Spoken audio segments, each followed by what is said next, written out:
Ser podcast.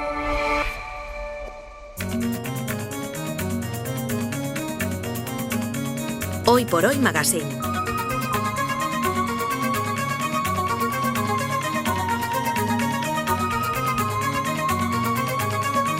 Ser podcast. Parlami dell'esistenza di mondi lontanissimi, di civiltà sepolte, di continenti alla deriva. Parlami dell'amore.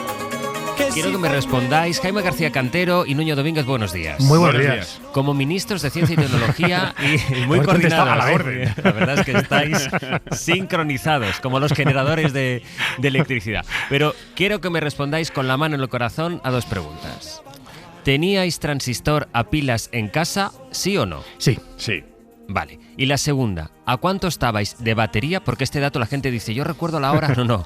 Yo lo que recuerdo es a cómo estaba tanto por ciento de la batería mi móvil en el momento del apagón. ¿Cómo estabais vosotros? Yo mal. De hecho, me está aquí mirando Eva Cruz, a la que pedí un cargador en un momento dado. El cargador era un objeto muy deseado el lunes en esta emisora, Sí, así que claro. estuvimos ahí. Sí. Gracias a... Pues nada, yo la verdad tuve suerte. Tenía bastante batería y me aguantó hasta las 8 y pico de la tarde que volvió la luz. O sea que... No bajasteis al ejemplar. coche a cargarlo en el coche, ¿no? No. No. Yo sí lo hice, ¿eh? Sí. Yo Bueno, bajé... Yo es que no tengo coche, entonces tendría que haber sido A ver, al coche de otro y es más raro. Si la radio tira de grupo electrógeno, tú puedes tirar de coches. hasta Hombre, no pasa por nada, supuesto, no pasa por nada. supuesto. Bueno, hablemos un poco del apagón. Decíamos ahora, Nuño, que no están claras las causas. Ayer Beatriz Corredor dijo aquello de tenemos más o menos una idea, pero más o menos no se sabe qué es lo que pudo pasar. Emerge ya el debate, que ahora comentábamos también incluso con los líderes sindicales que han venido esta mañana del 1 de mayo a la radio, entre renovables, nucleares. 3 días después, Nuño, ¿qué podemos decir que no se haya dicho todavía del apagón? Bueno, el problema es que efectivamente hasta que no se sepa la causa exacta, que hay que saberla al milímetro, pues todo lo que podamos especular no es más que eso, especulación. Yo lo que pensaba esta mañana es, haya pasado lo que haya pasado, aquí estamos ante una oportunidad para ser líderes en innovación. Es decir, es verdad que el sistema eléctrico español, esa llamada excepción ibérica, tiene cosas buenas y cosas malas, ¿no? Una de las cosas buenas es que a niveles mayoristas tenemos una electricidad más barata que en otros países, porque tenemos mucha eólica, tenemos mucha renovable. Y aparte no tenemos apenas conexiones con el resto del sistema europeo, que es el que nos podría sacar de un apagón como el que tuvimos. En parte porque Francia, por ejemplo, que es el país con el que podríamos tener más conexiones, pues no le interesa, porque tal vez nuestra electricidad es más barata y no quiere que entremos en su mercado. Bueno, sea como sea, tenemos que inventarnos la manera para que España pueda tener un sistema robusto con el tipo de energías y con el perfil energético que tenemos, que aspiramos a tener cada vez más renovable y ir desechando los combustibles fósiles. Pero en teoría eso no lo teníamos ya. En teoría lo teníamos ya, y en teoría el gestor es el que entiendo que tiene que hacer simulacros y que tiene que estar preparado para situaciones como estas. Incluso sus documentos para organismos públicos de fiscalización decían que era posible y que era un riesgo. Y simulacros hace. Yo creo que ahí tenemos que separar. Yo creo que España ha avanzado muchísimo en la generación renovable.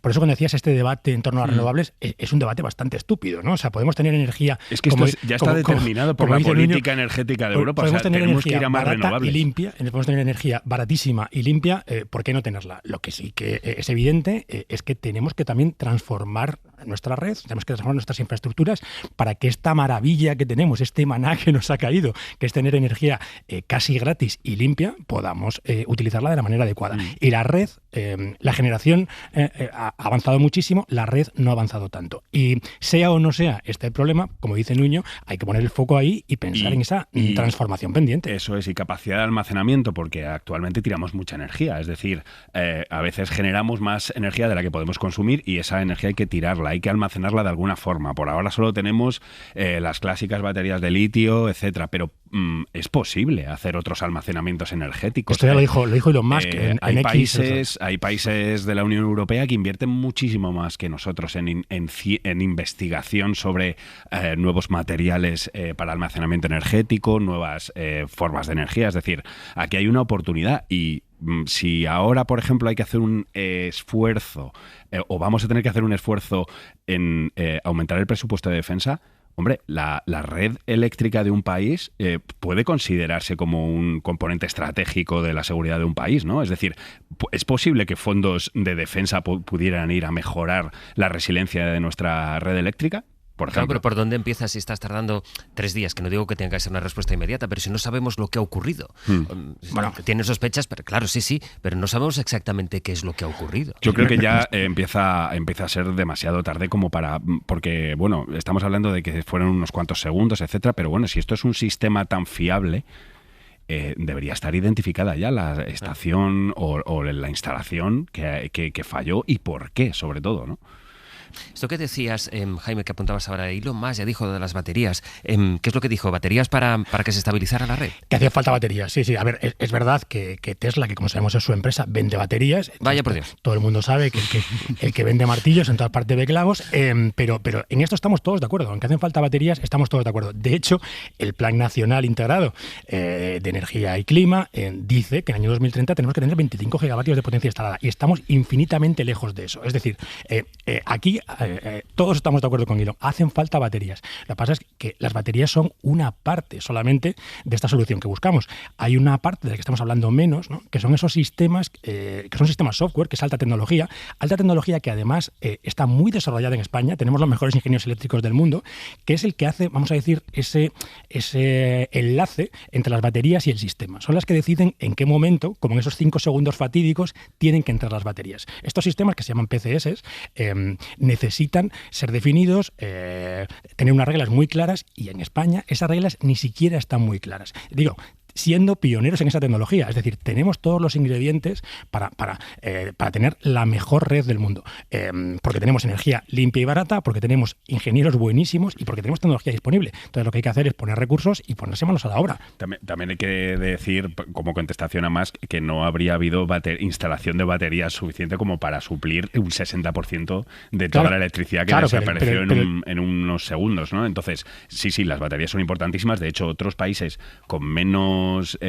es decir, otros países europeos, por ejemplo, Alemania tiene mucho más instalación de baterías. Es algo que va junto, es decir, instalan un molino eólico y ponen baterías al lado para almacenar esa energía. Todos los países del mundo. O sea, Australia acaba de hacer una implantación brutal. Pero una cosa interesante, el 80% de las baterías para estos usos que se venden vienen de China, no de Estados Unidos. O sea, que habrá que comprarle a más, pero no solamente China, porque estos son todos los temas que se abrían el otro día, ¿no? La dependencia de China en todo esto. Es verdad que China es uno de los grandes fabricantes, sobre todo BYD, pero Tesla es un gran fabricante y hay grandes fabricantes también en Corea, fundamentalmente LG y Samsung. Es decir, que la excusa de la dependencia china tampoco sirve, ¿no? O sea, yo creo que hay un montón de proveedores hoy y lo que hay que hacer, es verdad, los otros son más caros, pero es lo de siempre. Esto se ha discutido mucho, ¿no? Podemos tener un sistema infinitamente mejor, pero va a ser infinitamente más caro. Bueno, pues tenemos que decidir ese equilibrio, ¿no? De cuánto queremos gastar en esto. Vende baterías y también vende coches eléctricos. O sea, que, claro, tiene todo el ciclo.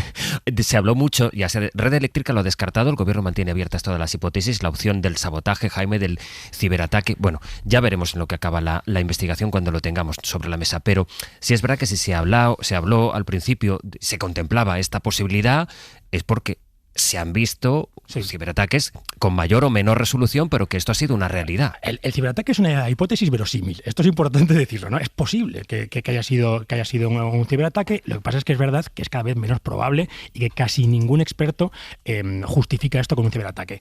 Como bien decías, hay un histórico de ataques a sistemas eléctricos. De hecho, es el sueño húmedo de todo hacker, ¿no? Acabar con la luz de algún sitio. Y el famoso ataque de Rusia a Ucrania en las Navidades de 2015 acaba con la luz, pero es verdad que de cientos de miles de personas, no de millones de personas. Yo ayer, hablando con expertos, claro, la pregunta es si esto se podría hacer cómo se haría, ¿no? Y lo que todo el mundo dice es que no es un ataque generalizado al sistema, sino al cerebro del sistema, muy concretamente al CECOEL, ¿no? Al Centro de Control Eléctrico, que depende también de la red eléctrica. Para que nos hagamos una idea, el CECOEL, que es un sitio con una seguridad ultra sofisticada, tiene la mayoría de los sistemas airwiped, es decir, tiene un montón de sistemas que no están conectados a ninguna red externa. Es decir, cualquier intrusión tuvo que ser física, es decir, alguien tuvo que entrar allí a hackear eso. Esto, para que nos entendamos, aparte de que es tremendamente complicado, sería considerado en cualquier entorno un acto de guerra. Un acto de guerra contra España, que es un país miembro de la OTAN. De guerra clásica, además, ¿no? Guerra clásica. O sea, es un acto de guerra clásica. Es decir, ¿quién se mete en este tinglao? Parece bastante cuestionable. Es decir, ¿se puede hacer un ciberataque? Sí. ¿La lógica ahora parece indicar eso? Pues desde luego, ahora mismo no. Y refuerza esa asociación que ahora establecía Nuño. Si se aumenta, hoy hay un debate para aumentar el gasto en defensa, ¿en qué medida el mantenimiento de la infraestructura energética de un país no puede considerarse también un gasto, no sé si militar, pero desde luego de defensa? Las infraestructuras críticas están en el Plan Nacional de Seguridad y cuentan como inversión en seguridad, las infraestructuras críticas. Hoy por Hoy Magazine. Ser Podcast. You can't sleep during the day when your worries they keep you awake. If you can find a switch, if you can. ¿Os dais cuenta de que Eva Cruz os pone siempre música como para ir en coche haciendo largos viajes tranquilamente? No sé si es un mensaje que nos quiere mandar. En coches limpios, eso sí, en coches Eléctricos limpios. siempre. Bueno, reunión semanal del Ministerio con Jaime, con Nuño, hablando del colapso de la red, sobre las ventajas, los riesgos de la energía nuclear, de las renovables. Y coincide esta crisis con un anuncio importante que tiene que ver con la fusión nuclear, que no hay que confundir con la fisión, que es algo en lo que muchas veces hemos incidido aquí, Nuño. Si tuviéramos que imaginar un futuro soñado en el que tuviéramos una fuente de energía limpia, inagotable, muchas veces lo hemos contado, que pensaríamos en la fusión.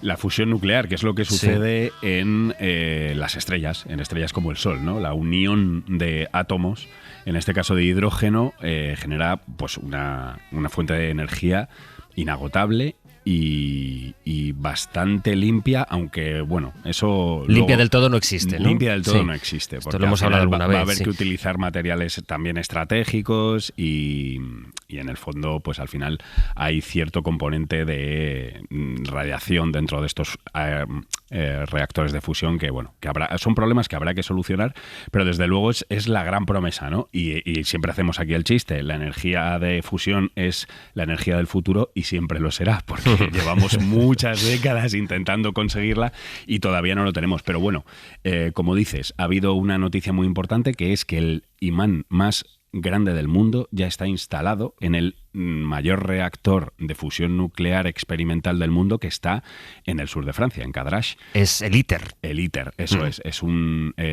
proyecto de investigación en el que además participan la Unión Europea, Estados Unidos, Rusia, China.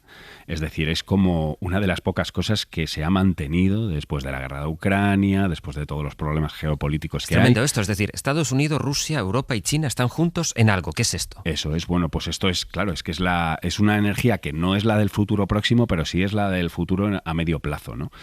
Entonces esto será el primer reactor experimental y después llegarán los reactores comerciales. A todo esto luego cada país está haciendo sus esfuerzos, es decir, China también está haciendo o intentando hacer su propio reactor experimental por su cuenta, pero tiene aquí una parte de sus huevos los tiene en esta cesta, ¿no? Porque es un proyecto muy importante. Es la energía que nos decía antes Sergio Castro que podía levantar un portaaviones. Efectivamente, este imán, el solenoide central, que ya está instalado, podría levantar un portaaviones. Es decir, genera una energía descomunal. ¿Para qué? Porque necesitas generar un campo magnético que te mantenga. Lo que hay dentro del reactor se llama plasma y es básicamente un estado de la materia en el que el plasma, está a 100 millones de grados. Cuando alcanza esos 100 millones de grados, lo que sucede es la fusión de átomos de isótopos del hidrógeno, salen despedidos neutrones, esos neutrones chocan contra las paredes del reactor y ese calor brutal que se genera se transforma en electricidad. Esa es un poco la visión de la fusión. Entonces, el gran truco, por así decirlo, el gran logro es que tú metes, multiplicas por 10 la energía que metes en ese reactor. Es algo muy, muy, muy eficiente si lo conseguimos. Así que esto es un paso clave y este reactor experimental, si todo va bien, que no siempre se cumplen los plazos, como ha demostrado este proyecto, pero esto empezaría a funcionar más o menos en 2033, a hacer ya pruebas y a producir energía. ¿Y esto no es peligroso? Bueno, esto es peligroso. Lo que hay que solucionar, y en esto España tiene un papel fundamental, es en cómo manejar después los materiales que tú pones en las paredes del reactor para que, porque hasta cierto punto son radiactivos, entonces hay que diseñar, hay que decidir qué materiales va a haber ahí, y es una instalación en España, en Granada, se va a encargar de esta parte de la investigación, y también habrá que ver cómo almacenamos después todas esas placas de metal que se ponen en el reactor de fusión para controlar que no afecte la radiactividad que puedan contener. Pues que no sea peligrosa. Y dices que está en Francia, el ITER. Está en Cadarache, en el sur de Francia, sí, y es una instalación bastante alucinante y que ya empieza a tener forma, porque durante mucho tiempo fue un solar, y ahora ya tiene el reactor en sí, se llama tokamak, y es como un donut enorme, hueco, que es donde se inyecta ese plasma, y visualmente es bastante alucinante. Todo es de película, ¿eh? Es muy de película. Además, los nombres son muy de película. Sí, tokamak, ITER, sí. El solenoide, en fin. Bueno, también estos días, Jaime, primer lanzamiento de satélites de Kuiper, hablando de nombres de películas, la red de Jeff Bezos para competir con Starlink de Musk para ofrecer internet a zonas que no tiene. Estamos hablando de 27 satélites. ¿Cuántos tiene Starlink? Pues Starlink tiene ahora mismo funcionando 6.000, pero... Que claro, 27 contra 6.000. Claro, pero ya ha mandado más de 8.000, ha mirado ya el señor Elon Musk. Lo que pasa es que es verdad que estos satélites tienen una vida útil de unos 5 años. Perdóname, ¿tú puedes mandar los satélites que quieras al espacio? Es decir, ¿quién ha autorizado a Elon Musk a enviar 8.000 satélites al espacio? Pues ese es uno de los problemas. Es verdad que no los ha mandado ahora, lleva años mandando satélites, no ha mandado 8.000 de golpe. O sea, son muchos años los que lleva. 8.000 de los que siguen, 6.000 en órbita, y esto es uno de los problemas que empezamos a tener, porque si haces la cuenta, ¿no?, de los años útiles que tienen y la cantidad que hay, veas que te sale como que cada mes hay 100 que van a volver a entrar en la atmósfera terrestre. Están entrando ya. Sí. De hecho, parecen estrellas fugaces a veces, y no son estrellas fugaces, son satélites. Es Elon Musk. Es Elon Musk. no es un avión, no es un pájaro, es Elon Musk.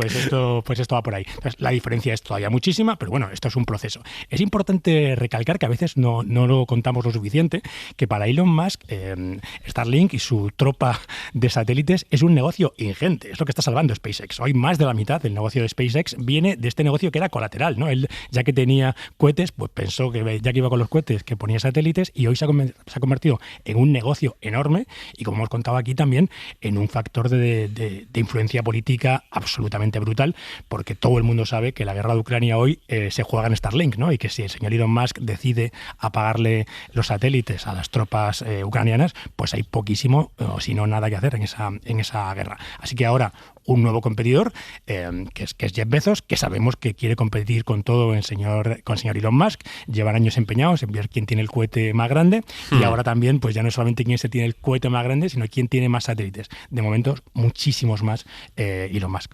Y esto queda entre una guerra entre estos dos señores, que además señalas bien esta cosa de a ver quién la tiene más grande, ¿no? Entre dos señores como Bezos y Elon Musk, es decir, desde el punto de vista público u otras empresas, no se puede contrarrestar de ninguna manera. Bueno, Europa tiene un plan para competir. Como le pasa siempre a Europa, no somos mejores haciendo planes. Hacemos unos planes estupendos. Que llevándolos a cabo. Y ahora mismo hay 3 versiones diferentes, o 3 proyectos que tienen que ver con esto, ¿no?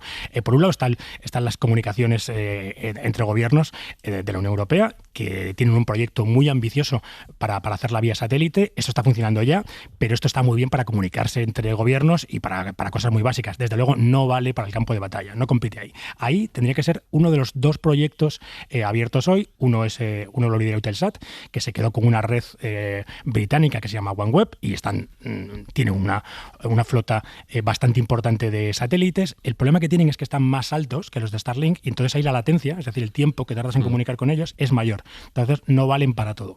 El siguiente, el tercero, el último y posiblemente el que más se aproxime a la visión que tiene tanto Elon Musk como Jeff Bezos es Iris-2, que también lo hemos contado aquí, que es un proyecto con una dotación importante, pero estamos viendo todavía que lo que hay planificado son decenas de satélites. Estamos hablando de que para tener una red lo suficientemente mallada hacen falta miles de satélites. Es decir, cuando Europa quiera alcanzar a estos gigantes solamente el número de satélites, que no es lo único, pues posiblemente estemos demasiado lejos ya de ellos. Déjame preguntarte hoy, Jaime, que es 1 de mayo, por las condiciones laborales, es decir, ¿cuánto trabajo han creado las tecnológicas, pero también cuánto trabajo han destruido? Y más allá, no solo en los términos de a cuánta gente emplean, a cuánta gente han echado a la calle, porque hubo un momento de boom y luego un momento de boom de despidos, pero también las condiciones y la calidad de ese empleo que se crea en torno y dentro de las grandes tecnológicas. Espérate, yo creo que es muy relevante esta segunda parte de la pregunta que decías, ¿no? Cuando pensamos en tecnología y empleo, siempre pensamos en esas tecnologías productivas, que se han llamado así, ¿no? Porque quitan el trabajo a otro, pero a veces obviamos esas tecnologías extractivas, que son justamente esta segunda parte que decías tú. Estas que no crean valor, pero sí que son utilizadas como herramientas de control, como herramientas, vamos a decir, de precarización del empleo. Ayer había un enorme debate con el tema de los VTCs y sus subidas de precio el día del apagón, pero hablamos poco de cómo la tecnología que utilizan las VTCs, estos algoritmos convertidos en jefes con poca conciencia, controlan la vida de estos conductores. Igual que pasa en ese modelo pseudotecnológico, está pasando en otros muchísimos entornos, ¿no? Cómo la tecnología se ha convertido en una herramienta de control laboral, de precarización y desde luego, un día como hoy, creo que es importante reivindicar a las personas frente a ese poder algorítmico. Aquí el gobierno, concretamente el Ministerio de Trabajo, ha tratado de regular aquí, pero desde luego no es fácil y la precarización a la que lleva la tecnología a veces es bastante aterradora. Así que yo creo que hoy es un buen día para reivindicar esto. Cuando la gente dice, me ha puesto un algoritmo de jefe, no, tu jefe sigue siendo el mismo, pero te ha puesto un algoritmo para que te controlen. Exacto, es distinto eso. Hay una noticia médica, Nuño, que sí que quiero que nos expliques bien. El Ozempic, ese medicamento del que hablamos tanto, tan de moda, porque saben que está pensado, diseñado para tratar la diabetes, pero que se usa también para adelgazar. Bueno, pues ahora no solo sirve para adelgazar, sino que se ha demostrado que sirve también para tratar el hígado graso, que es algo que afecta nada menos que a 1 de cada 3 adultos. Así es, a mí me inquieta mucho porque además es una dolencia que no es fácil de detectar con análisis de sangre, etcétera. Normalmente necesitas una ecografía para darte cuenta que tienes el hígado graso y esto además es la puerta de entrada a otras enfermedades como la diabetes, ictus, otros problemas de salud. Bueno, pues lo que ha descubierto un ensayo con 800 pacientes, fase 3, o sea, esta es la última fase de prueba de un fármaco antes de aprobarlo para este uso, es que reduce significativamente el hígado graso, es decir, la acumulación de grasa en el hígado por cuestiones metabólicas y también cicatrices en el hígado que pueden dar lugar a otros problemas hepáticos, ¿no? Entonces, ya no solo Ozempic es bueno para la diabetes o funciona contra la diabetes, también permite pérdidas de peso significativas, pero es que además sirve o puede servir como tratamiento para el hígado graso contra el que no tenemos actualmente ningún tratamiento. Y una derivada también importante de esto es que muchos trasplantes de hígado se frustran porque el donante tenía el hígado graso, con lo cual esto ya no solo es afecta a las personas que sufran esta enfermedad, sino también para la donación de órganos. Como el bálsamo de Fierabras, el Ozempic, que creado por una cosa, pero sí, parece que vaya a curar todas las cosas. Claro, a ver luego los sistemas sanitarios cómo hacen para pagar todo el Ozempic que posiblemente... Bueno, no solo hay Ozempic, hay otros fármacos similares. Al final la molécula es semaglutida, pero bueno, esto es una revolución, yo creo. Y quiero preguntarte, Nuño, también por algo que conocimos ayer, cómo se han encontrado, la cantidad de microplásticos que se han encontrado en el corazón más profundo del océano, en el fondo del mar, en la fosa de las Marianas. Marianas. Sí, han encontrado además una cantidad de plásticos que es sorprendentemente, por ejemplo, hay más concentración de pequeñas partículas de plástico en las partes más altas, por así decirlo, de la fosa de las Marianas que en otras partes del mar que son más superficiales. Pero estamos hablando de lo más recóndito que hay en el mar. Lo más recóndito, lo más remoto, y está plagado de plásticos. Pero bueno, hay que decirlo, en nuestros cerebros, en nuestras vías circulares, en nuestras venas, en nuestra sangre, hay microplásticos. Entonces lo normal es que también el océano esté plagado de microplásticos. Este estudio lo que hace es demostrarlo. Sigue habiendo más concentración cerca de las plataformas continentales, que es un poco la fuente de contaminación plástica en el mundo, pero básicamente todo el océano está contaminado por fragmentos de plástico muy pequeños, y son tan pequeños que ya no responden a las leyes de la gravedad, por así decirlo, sino que entran en juego otros factores como la densidad del agua, la presencia de microorganismos en el agua que... Pero esto no tiene vuelta atrás, porque esto ¿cómo lo retiras? Claro, No, esto y además está ahí para siempre. Claro, y es muy interesante porque ya no solo es una fuente de contaminación que afecta a la fauna marina, sino que además puede afectar al ciclo del carbono, que es algo esencial para que la Tierra pueda fijar carbono, que tener una atmósfera respirable. Es decir, estamos produciendo materiales que están interfiriendo con los pilares del funcionamiento natural de nuestro planeta, ¿no? Estos tan pequeños no se puede hacer nada, pero los grandes sí, y tenemos que hacer cosas. Tú sabes que estás cerca del Mediterráneo, el Mediterráneo está lleno de plástico. Yo la semana pasada estuve con un programa que se llama Upcycling the Ocean, estuvimos en Ibiza con pescadores, y es brutal la cantidad de plástico que se saca del mar.